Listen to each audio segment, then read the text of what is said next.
자, 오늘 우리에게 주시는 하나님의 말씀을 함께 받겠습니다. 오늘 주시는 하나님의 말씀은 시편 이제 6편으로 들어가겠는데요. 시편 6편 1절에서 10절까지 말씀을 함께 받도록 하겠습니다.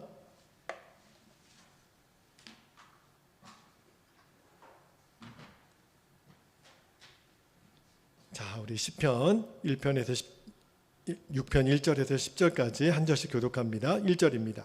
여호와여, 주의 분노로 나를 책망하지 마시오며 주의 진노로 나를 징계하지 마옵소서.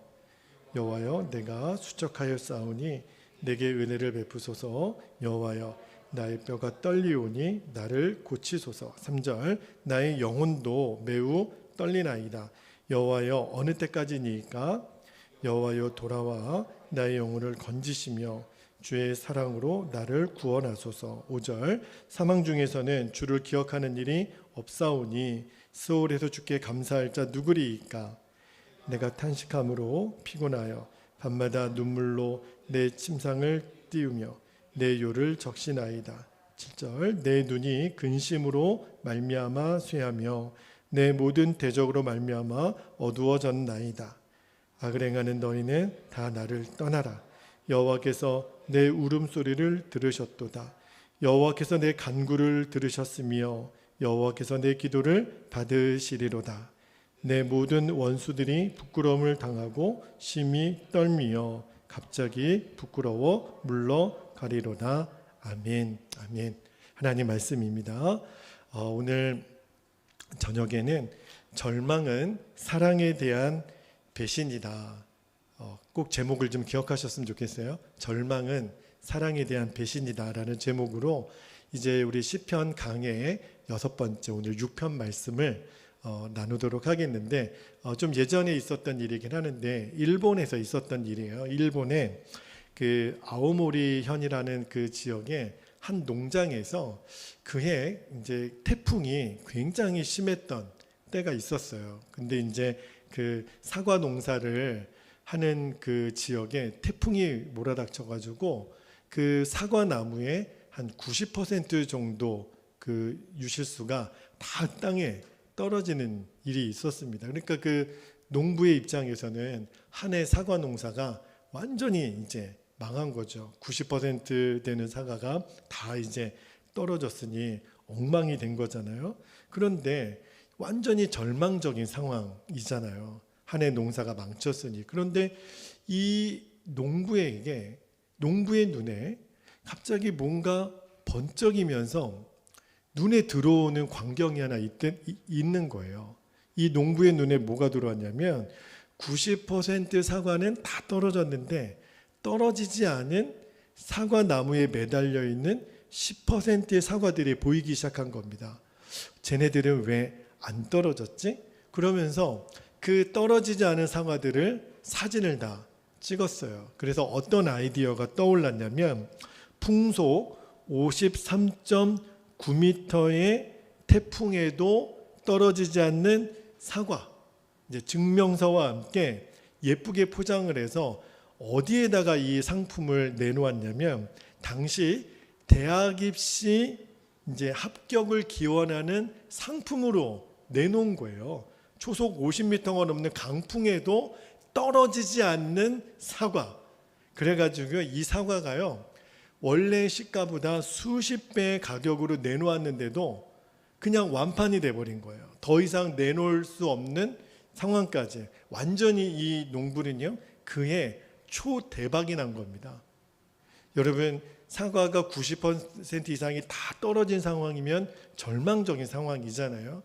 그런데 그런 절망적인 상황을 이런 방법으로 극복해내는 사람의 이야기를 들으면서 참 하나님 이 이야기를 통해서 우리에게 주시려고 하는 메시지가 있다라는 생각이 들었어요. 여러분, 우리 인생에도 늘 크고 작은 절망이 우리의 인생에 찾아오잖아요. 그런데 오늘 본문에 나오는 다윗에게도요, 이러한 절망이 굉장히 극심한 절망이 찾아왔던 것 같아요. 자, 오늘 말씀에 2절 말씀을 보세요. 얼마나 깊은 절망에 다윗이 빠져 있었냐면 2절 다시 한번 읽어드릴게요.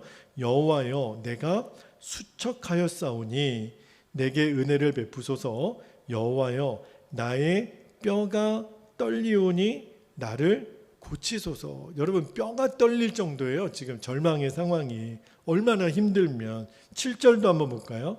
7절에 보니까 내 눈이 근심으로 말미암아 쇠하며 내 모든 대적으로 말미암아 어두워졌나이다. 그러니까 지금 다윗의 그 절망적인 상황이 얼마나 지금 힘든 상황이냐면 정신적으로도 완전히 지금 무너져 있는 상태인데 육체적으로도 눈도 이제 쇠하여지고 뼈가 막 떨릴 정도가 됐으니 몸도 마음도 완전히 지금 무너져 있는 상태라는 거죠. 그런데 다윗이 지금 느끼는 절망 가운데요, 그 어떤 정신적인 고통 또는 육체적인 고통도 참 절망적인 순간이지만 다윗이 가장 절망을 느꼈던 대목이 뭐냐면 하나님도 나를 버리신 거는 아닐까? 여러분, 우리 사람이 가장 가장 큰 절망이 뭐냐면 하나님마저 나를 버리신 것은 아닐까? 그 상황이거든요. 다윗이 지금 그 고백을 하는 거예요. 여러분, 하나님마저 나를 버리신 상황은 아닐까? 왜 그러냐면 다윗이 이 시편에 7편의 회개의 시를 기록을 했는데 그 중에 이 6편이 그 중에 하나라고 하는데 구체적으로 다윗이 무슨 죄에 대한 하나님의 징계를 받았는지 기록되어 있지는 않지만 다윗은 지금 자기가 당하고 있는 하나님의 그 진노, 자기가 겪고 있는 이 절망이 자신의 죄에 대한 하나님의 징계라고 이해를 했어요. 자, 오늘 말씀에 1절 말씀에 한번 볼게요. 1절 말씀에 보면 다윗이 이렇게 고백합니다. 여호와여, 주의 분노로. 하나님이 왜 아무 이유 없이 분노하시지는 않으시잖아요.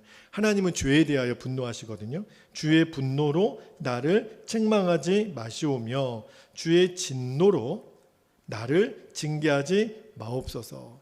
그러니까 지금 다윗이 하나님의 분노, 하나님의 진노를 경험하는데 하나님의 진노, 하나님의 분노의 제일 수위가 높은 게 뭐예요? 하나님이 나를 버린 것 같은 느낌이 들 때, 하나님의 그 징계 무서움을 알게 되면 누구나 겪게 되는 공통적인 두려움입니다. 하나님 나를 버리신 것은 아닐까? 나 이러다가 지옥 가는 것은 아닐까? 이게 우리 인간이 겪는, 우리 그리스도인들이 죄 가운데 무너졌을 때 겪는 최고의 무서움이에요. 하나님 나 떠나신 것은 아닐까? 여러분, 사람이 일생을 살면서 제일 경험하지 말아야 될 경험 중에, 그리고 제일 아픈 경험이 뭐예요? 누군가로부터 버림받은 경험이거든요. 이게 제일 쓰라린 아픔이거든요. 그런데 누군가로부터 버림받은 경험을 우리 예수님도 하셨어요. 근데 우리 예수님은 누구에게로부터 버림을 받았냐면 하나님께 버림을 받았다라고 말씀을 합니다. 자, 말씀 한 구절만 볼게요. 마태복음 27장 46절 말씀에 보면 예수님이 십자가에 달리셨을 때 이런 절규를 하십니다. 자, 46절 보세요. 제9시쯤에 이 제9시라고 하는 거는 오늘날로 치면 오후 3시를 말하죠.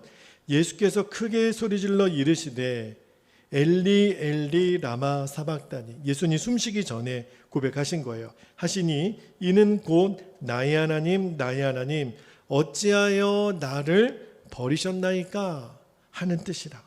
여러분, 예수님이 직접 하나님 아버지가 나를 버리셨다라고 그렇게 예수님 말씀하고 계세요. 여러분, 어떻게 하나님이 아들 예수님을 버리실 수 있죠? 그런데 십자가에서 하나님이 실제로 그렇게 하셨어요. 예수님은 하나님으로부터 버림을 받으셨어요. 이유가 있는 거죠. 예수님은 저와 여러분의 죄의 짐을 짊어지셨기 때문에 그래요. 왜냐하면 제가 조금 전에 말씀드렸지만 죄는요, 하나님과 우리 떠나지 말게 하옵소서. 다윗은 알았어요. 죄가 하나님과 나 사이의 관계를 끊어버리면 주의 영이 나를 떠나버리는 것이 나에게 다가오는 가장 무서운 형벌이라는 것을 다윗이 알았거든요. 지금 다윗이 그 절규를 하고 있는 거예요. 그런데 예수님께서 왜 십자가에서 하나님으로부터 버림받는 지경까지 된 거죠? 이유는 하나예요. 저와 여러분의 죄를 예수님이 뒤집어 쓰신 거예요. 하나님께서 십자가에 달리신 예수님으로부터 얼굴을 돌리셨죠. 완전히 버림받았잖아요.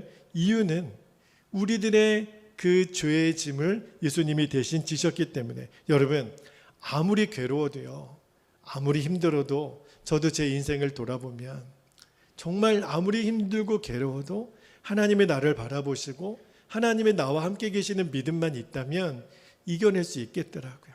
그런데 정말 죽고 싶은 그런 아픔이 느껴질 때가 언제냐면 하나님도 나를 떠난 것 같은 느낌이 들 때, 하나님의 나를 완전히 버리신 것 같은 느낌이 들 때는 사람이요 감당할 수가 없어요. 그런데 예수님 십자가에서 하나님이 예수님의 얼굴을 돌리셨어요. 여러분, 하나님이 얼굴을 돌리시는 그 두려움이 어디에서 적용될까요? 지옥에서 적용되는 거예요. 지옥은요, 하나님이 얼굴을 돌리신 곳이에요. 여러분, 그 의미를 다윗이 알았거든요. 그래서 5절 말씀에 다윗이 이렇게 고백합니다. 5절 말씀 볼게요. 사망 중에서는 주를 기억하는 일이 없사오니 스올에서 주께 감사할 자 누구리이까? 여러분, 하나님을 안 믿는 사람도 우리가 이 세상에 보면 잘 먹고 잘 사는 것 같고 또 세상 재미도 누리는 것 같고, 그죠? 위로받을 때도 있는 것 같지만, 그러나 아직은요, 이 세상에 살 동안은 하나님이 그 얼굴을 돌리지 않으셔서 그래요. 그런데 하나님이 그 얼굴을 돌리시는 때가 있습니다. 끝까지 하나님 말씀을 거역하고 복음을 받아들이지 않으면 하나님이 얼굴을 돌리실 때가 와요. 그때가 언제죠? 지옥문 앞에서입니다. 그때는 더 이상 기회가 없어요. 그러므로 여러분, 아무리 괴로워도요, 우리가 인생에 아무리 힘든 지경을 만난다 하더라도 지옥보다는 낫죠. 지옥은 하나님이 완전히 얼굴을 돌린 곳이니까. 그래서 우리 스스로 우리 자신의 목숨을 함부로 할 수 없는 이유가 거기에 있어요. 아무리 힘들어도 절대로 극단적인 선택은 하면 안 돼요. 그게 가장 나쁜 최악의 선택이에요. 왜냐하면 하나님이 아직 우리에게 얼굴을 향하고 계시기 때문에 그래요. 여러분, 우리 그리스도인들도요, 예수님을 믿지만 때로는 절망을 경험할 때가 있어요. 그때 우리들도 모르게 하나님 나를 버리셨나? 아니면 이렇게 힘들지 않을 텐데 하나님 나 떠나셨나? 만약에 그런 경험이 여러분에게 있다면, 지금 있다면 오늘 하나님 말씀을 잘 들으셔야 돼요. 그럴 일은 없습니다. 여러분, 꼭 명심하셔야 돼요. 하나님은 절대로 우리를 향하여 당신의 얼굴을 돌리신 적이 없으세요. 그리고 하나님은 끝까지 저와 여러분을 사랑하세요. 이게 복음이에요. 여러분, 누가복음 15장에 보면 제가 성경에서 가장 정말 영적인 영감이 있고, 제가 만약에 제 인생에서 마지막 설교를 한다면 제가 설교 본문으로 선택하고 싶은 본문이 누가복음 15장 돌아온 탕자의 비유예요. 근데 그 돌아온 둘째 아들의 그 비유에 보면 탕자가 집으로 돌아와서 온몸에 악취가 나는 정말 생거지가 돼서 돌아오잖아요. 그런데 아버지가 아들을 안습니다.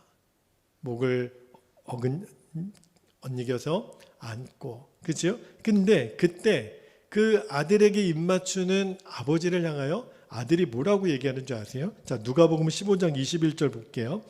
누가복음 15장 21절에 보면 아들이 이르되 아버지, 내가 하늘과 아버지께 죄를 지었사오니 지금부터는 아버지의 아들이라 일컬음을 감당하지 못하겠나이다 하나. 이렇게 아들이 고백을 해요. 그런데 아버지는 어떻게 반응을 했는지 아십니까?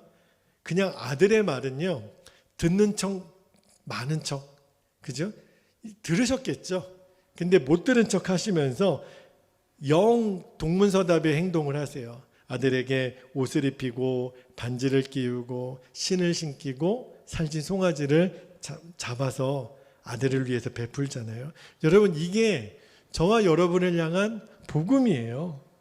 여러분, 하나님이 나를 사랑하지 않으시는 거는 아닐까? 버리신 거는 아닐까? 그럴 리가 없어요. 하나님께서는 단 한순간도 저와 여러분을 향한 사랑을 포기하신 적이 없습니다. 이 사실을 여러분 절대 잊으면 안 돼요. 그 증거로 주신 것이 뭘까요? 두 가지가 있는데 첫 번째가 십자가예요. 여러분, 자, 요한일서 4장 10절 말씀을 한번 볼게요. 요한일서 4장 10절에 제가 읽어드릴게요. 사랑은 여기 있으니 우리가 하나님을 사랑한 것이 아니요 하나님이 우리를 사랑하사 우리 죄를 속하기 위하여 화목제물로 그 아들을 보내셨습니다. 여러분, 하나님이 우리가 하나님으로부터 버림받는 것을 막아내기 위하여 예수님이 선택하신 게 뭐예요? 우리가 하나님으로부터 버림받으면 우리는 끝장이에요. 우리 대신 하나님으로부터 버림받는 고통을 예수님이 십자가에 가져가신 거예요. 왜요? 저와 여러분이 하나님으로부터 버림받는 것을 막기 위해서. 그게 십자가예요. 우리가 이 십자가를 볼 수 있다면요, 아무리 어떤 절망 상태에 빠져 있고 우리 죄가 크다 하더라도 하나님이 나를 사랑하시는 것은 분명하죠. 하나님은 나를 향하여 얼굴을 돌리지 않으셔. 증거가 있어요. 십자가입니다. 우리가 십자가를 보면 알 수 있어요. 또 하나, 하나님이 그렇게 우리를 끝까지 사랑하신다라는 증거로 오늘 말씀하시는 게 뭐예요? 성령을 우리에게 보내셨다는, 우리 안에 오신 성령님. 자, 말씀 한 구절 더 볼게요. 요한복음 14장 16절 17절에 보면, 자, 16절 먼저 봅니다. 내가 아버지께 구하겠으니 그가 또 다른 보혜사를 너희에게 주사, 그 다음에 밑줄 합니다. 영원토록 너희와 함께 있게 하리니. 자, 17절도 보세요. 그는 진리의 영이라 세상은 능히 그를 받지 못하나니 이는 그를 보지도 못하고 알지도 못함이라. 그러나 너희는 그를 아나니 그는 너희와 함께 거하심이요 또 너희 속에 계시겠습니다. 여러분, 성령 하나님이 우리 안에 오셨어요. 근데 그냥 오신 게 아니라 16절에는 영원토록 함께 하시겠다 그랬고요. 17절 끝부분에도 너희 속에 계시겠습니다. 여러분, 왜 예수님이 이 말씀을 하시는 거예요? 하나님은 너희를 끝까지 포기하지 않으셔. 그 증거로 오신 분이 성령님이셔. 여러분, 이제 더 이상 완전한 절망 우리는 없어요. 하나님이 우리를 아니요, 절대 그럴 일이 없어요. 십자가가 그 증거고 우리 안에 오신 성령님이 그 증거예요. 자, 에베소서 4장 30절 말씀 한번 볼게요. 에베소서 4장 30절에 하나님의 성령을 근심하게 하지 말라.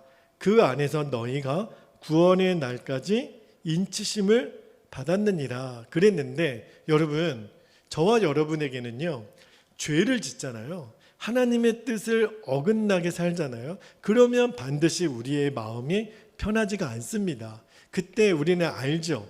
이 편하지 않는 마음, 이 불편한 마음이 지금 누구의 마음이에요?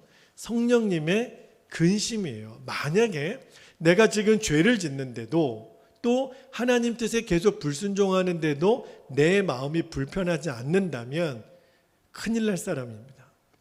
정말 하나님 앞에 큰일 날 사람이에요. 이제 그에게 하나님이 어떻게 하실지 모르는, 그러니까 하나님의 근심이 내게 느껴지는 것 자체가요, 은혜라니까요. 얼마나 감사한지 몰라요. 왜냐하면 성령님께서 근심하실지언정 떠나신 것은 아니니까.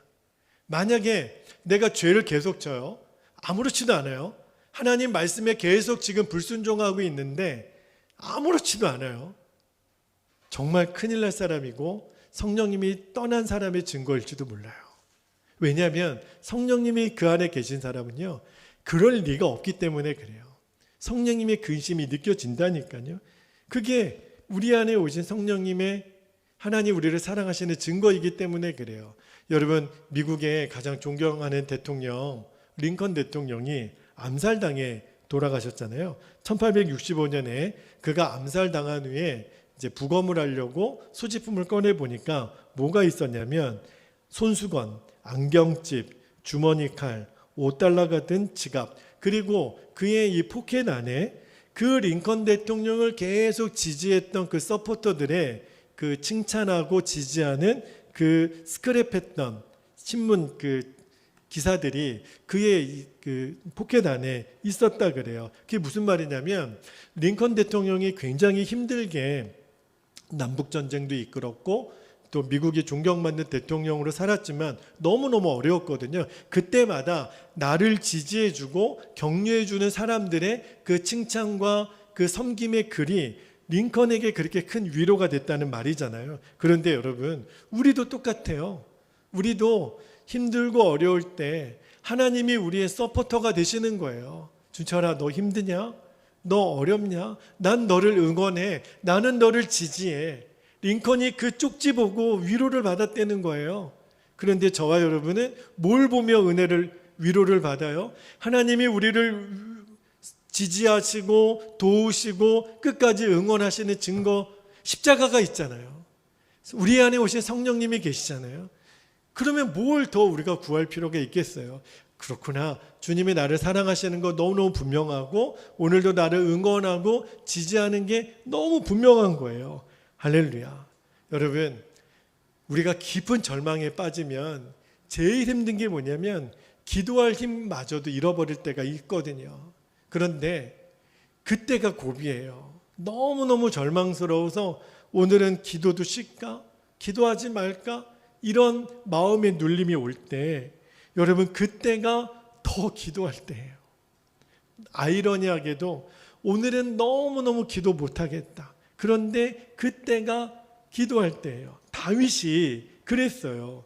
여러분, 다윗이 정말 믿음의 사람, 위대한 믿음의 사람이었다는 증거가요. 다윗이 이런 절망 속에서도 그가 기도를 놓지 않았던 거예요. 자, 4절 말씀 한번 볼게요. 4절 말씀에 보면 다윗이 이렇게 기도합니다. 여호와여, 돌아와 나의 영혼을 건지시며 주의 인자심을 인하여 나를 구원하소서. 아버지, 돌아오세요. 주님의 사랑으로 나를 구원해 주세요. 그렇게 간절히 기도합니다. 6절도 보세요. 6절 말씀에 내가 탄식함으로 피곤하여 밤마다 눈물로 내 침상을 띄우며 내 요를 적시나이다. 아마 다윗은 기도할 때마다 그렇게 눈물이 났던 것 같아요. 그죠? 그렇게 간절히 기도했다는 거예요. 그런데 하나님이 다윗의 이 기도에 놀랍게 응답을 하세요. 자, 8절 한번 볼게요. 8절, 악을 행하는 너희는 다 나를 떠나라. 여호와께서 내 울음소리를 들으셨도다. 다윗이 알았던 거예요. 하나님 나를 응답해 주신 거. 9절도 볼까요? 9절 말씀에 여호와께서 내 간구를 들으셨으며, 다윗이 기도했으니까 여호와께서 내 기도를 받으시리로다. 기도한 자만이 누릴 수 있는 권세예요. 10절도 볼까요? 10절 말씀에 내 모든 원수들이 부끄러움을 당하고 심히 떨미어 갑자기 부끄러워 물러가리로다. 고의적으로 하나님을 대적하고 주의 몸된 교회를 회방하고 하나님의 사람들을 대적하는 사람들이 있어요. 몰라서 그렇죠. 그런데 우리가 일일이 그런 사람들하고 반응할 필요가 없는 것이 하나님이 아세요. 20절 말씀에 보니까 하나님이 그 원수들이 부끄러움을 당하게 만들 거라고 하셨어요. 우리가 할 수 있는 거는 기도밖에는 없어요. 그들이 심히 떨미어 부끄러워 물러가리로다. 아직은 몰라서, 어리석어서, 미숙해서 그럴 수 있겠죠. 그러나 그 자리에서 빨리 나와야 돼요. 그 자리에 계속 머물러 있는 것이 너무너무 미련한 선택이죠. 여러분, 사람이 당하는 최악의 고통이 있다 그래요. 여러분, 고통스러운 순간을 다 우리가 누구나 겪죠. 그런데 고통의 순간을 겪을 때 이 고통에다가 뭐가 더해지면 최악의 절망적인 상황이냐면 외로움. 고통당하는 것도 힘든데 외로워요. 그러면 진짜 최악의 고통이라는 거예요. 다시 말하면 아무리 고통스러워도요, 나에게 말 걸어주는 사람이 한 사람만 있으면 이겨낼 수 있다는 거예요. 그래서 그런 얘기 있잖아요. 누군가 내 말을 들어주는 한 사람이 있으면 자살도 막는데요. 그러니까 한 사람만이라도 내 말을 들어주는 사람이 있다면. 그런데 여러분, 저와 여러분이 받은 복음의 내용이 뭐죠? 자, 고린도후서 13장 5절을 한번 볼게요. 고린도후서 13장 5절에 보면 너희가 믿음에 있는가 너희 자신을 시험하고 너희 자신을 확증하라. 그러면서 뭐라 그랬냐면 예수 그리스도께서 너희 안에 계신 줄을 너희가 스스로 알지 못하느냐? 그렇지 않으면 너희가 버리운 자니라. 여러분, 복음 중에 복음이 뭐예요? 예수님이 내 안에 계시다는 거예요. 다시 말하면 우리는요, 아무도 내 얘기를 들어주지 않는다고 하더라도 내 말을 들어주는 분이 계세요. 그것도 내 안에 들어와 계세요. 예수님이 내 말을 들어주신다니까요. 지금도 듣고 계신다니까요. 그러니까 예수님을 믿는 사람은 외롭지 않을 이유가 있는 거예요. 내 말을 들어줄 예수님이 계시니까. 이게 복음이에요.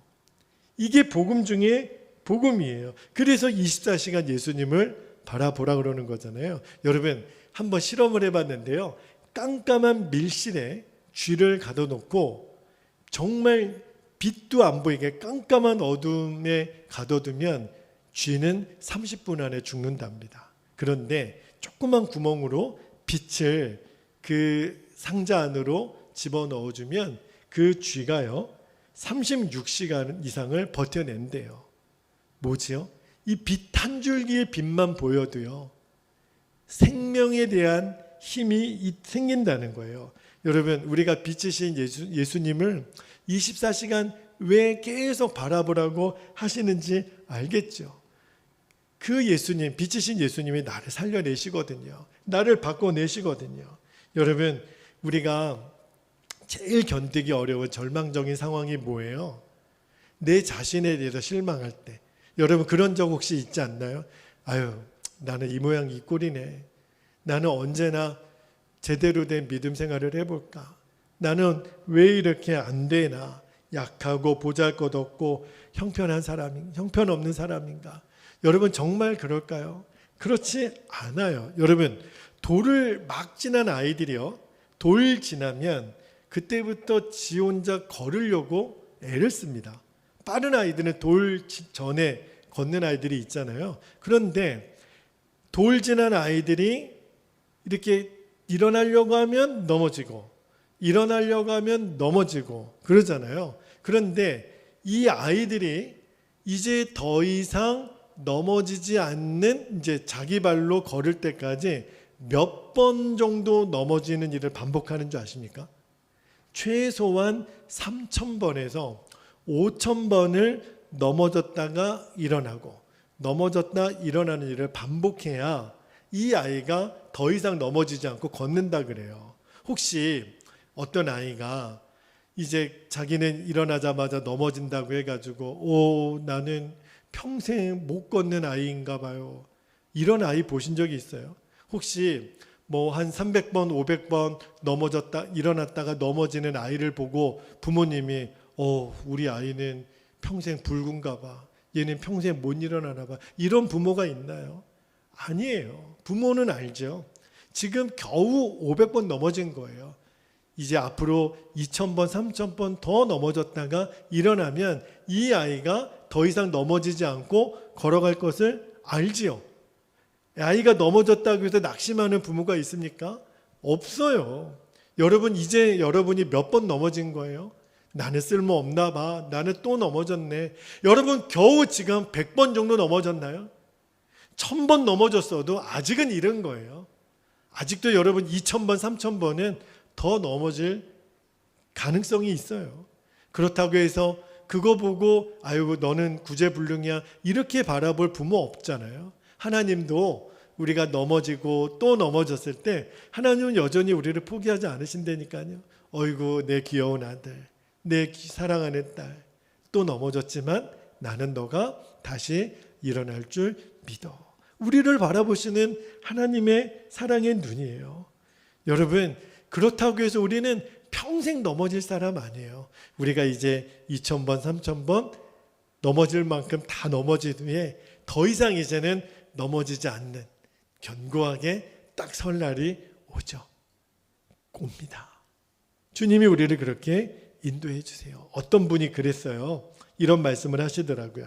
내가 사랑하는 줄 알면서 나를 떠나는 것을 우리는 보통 배신이라 그러잖아요. 그런데 그분이 이런 말을 하시더라고요. 내가 여전히 사랑하는 줄 알면서 절망하는 것도 배신입니다. 나를 떠나가는 것도 배신이지만 사랑하는 걸 알면서도 끊임없이 절망하는 것, 그게 배신 중에 배신이라는 거예요. 제가 그 얘기를 들으면서 그렇구나. 진짜 맞구나. 우리가 하나님의 그 변함없는 정확한 사랑을 받으면서도 내가 나를 포기해요? 내가 나를 절망해요? 하나님 입장에서 보면 배신도 이런 배신이 없는 거예요. 준철아, 내가 너를 어떻게 사랑하는데 십자가를 봐. 너 안에 있는 성령님을 봐. 내가 얼마나 사랑하는데 너 지금 절망해? 너 배신이야? 주님이 그렇게 말씀하세요. 여러분, 여러분이 절망하면요, 주님이 여러분을 보면서 너 나 배신이야? 이렇게 말씀하시는 거예요. 우리는 절망할 이유가 없는 거예요. 우리가요, 어떠한 상황 속에서도 하나님의 그 사랑을 붙잡으면 우리는 세상을 뒤집는 사람이 된다니까요. 제가 청년 시절에 저희 교회에서 같이 신앙생활했던 자매 중에 그 이지선 자매라고 전신화상을 입어서 그분이 나중에 이제 책을 출간을 하시잖아요. 그 지선아 사랑해를 쓴 그 저자 지선 양이 정말 말할 수 없는 그 전신화상 사고로 많은 사람들이 죽을 거다. 살아나도 사람 구실할 수 없다라고 그렇게 단정지었을 때 그가 정말 기적적으로 하나님의 은혜로 또 어머님의 사랑으로 주변에 있는 사람들의 기도로 살아나죠. 그러면서 그가 지금은 전 세계적으로 선한 영향력을 끼치는 너무너무 귀한 그리스도인이 됐는데 그 지선아 사랑에 보면 그 지선자매가 이런 고백을 했어요. 뭐라고 했냐면 한 부분을 읽어드릴게요. 사는 것은 살아남는 것은 죽는 것보다 천배만배 힘들었지만 왼손보다 오른손이 더 짧고 잘 움직여지지 않는데 왜 오른손을 지켜주시지 않았느냐고 울며불며 원망하는 게 아니라 왼손이라도 오른손처럼 심하지 않아 잘 쓸 수 있으니 감사하는 마음을 주셨습니다. 손가락을 절단하러 들어가는 그 수술실 앞에서는 더 많이 자르지 않아서 감사하는 마음을 주셨습니다. 정말 힘든 가운데도 어제는 숟가락을 혼자 잡을 수 있어서 오늘은 또 문고리를 잡고 열 수 있어서 감사하며 기쁩니다. 여러분, 우리가 늘상 하는 일이에요. 그런데 이 지선자매는요, 절망할 모든 조건을 가지고 있었다니까요. 그죠? 그런데 놀랍게도 지선자매가 감사를 선택하는 거예요. 주님이 그 딸을 인도하시는 대로 순종을 선택해요. 그리고 지금은요, 교수님까지 되어서 너무나도 많은 사람들을 하나님께로 인도하는 그 도구로 너무너무 귀하게 쓰임받고 있잖아요. 여러분, 저와 여러분을 절망으로 몰아가는 상황을 만날 때가 있죠. 그러나 그 순간에 우리가 절망적인 상황만을 볼 것인지 아니면 우리를 끝까지 사랑하신다고 말씀하시는 십자가의 사랑을 붙잡을 것인지 선택은 우리가 하는 거예요. 이제 여러분 어디를 선택하시겠습니까? 우리는요, 항상 주님의 십자가, 내 안에 계신 성령의 임재를 기억하셔야 돼요. 그리고 그거를 붙잡으셔야 돼요. 그래서 내가 절망하는 것은요, 하나님 사랑에 대한 배신이다라는 것을 기억하셔야 돼요. 우리는 절망할 이유가 없는 사람이에요. 여러분 꼭 명심하십시오. 내가 절망하는 것은 하나님 사랑에 대한 배신이다. 꼭 기억하시고 이 시간에 우리가 함께 기도할 수 있기를 바랍니다. 절망을 이기고 승리하는 삶을 살게 하실 줄로 믿습니다. 두 가지 기도 제목을 붙잡고 함께 기도할 텐데요. 첫 번째, 아무리 큰 절망의 순간을 맞을지라도 변함없는 하나님의 사랑을 바라보게 하옵소서. 두 번째, 십자가와 함께 하시는 성령님을 붙잡고 절망을 이기는 역사를 경험하게 하옵소서. 우리 두 가지 기도 제목을 붙잡고 우리 주의 이름을 간절히 부르신 후에 통성으로 기도하겠습니다. 주여. 할렐루야. 사랑과 은혜가 많으신 아버지 하나님, 고맙고 감사합니다. 아버지, 오늘도 우리가 주의 생명의 말씀을 붙잡습니다. 시편 6편의 말씀을 보면서 다윗에게도 절망의 수많은 순간들이 있었지만 그가 결국은 변하지 않는 하나님의 사랑을 붙잡고 기도함으로 그와 함께 계시는 그 주님으로 인하여 마침내 일어섰던 다윗을 보면서 아버지, 우리가 절망한다는 것은 하나님 사랑을 배신하는 것과 똑같은 것을 기억하며 크고 작은 절망의 순간들이 늘 우리들에게 반복되어 찾아오겠지만 그때마다 우리는 절망의 상황을 선택하지 아니하고 우리를 변함없이 사랑하시는 하나님의 사랑, 십자가와 우리 안에 함께 하시는 내주하시는 성령님을 붙잡음으로 말미암아 이제 우리는 똑같은 절망의 상황에서도 아버지 하나님, 그 절망을 이겨내는 간증의 주인공으로 서게 하실 줄로 믿습니다.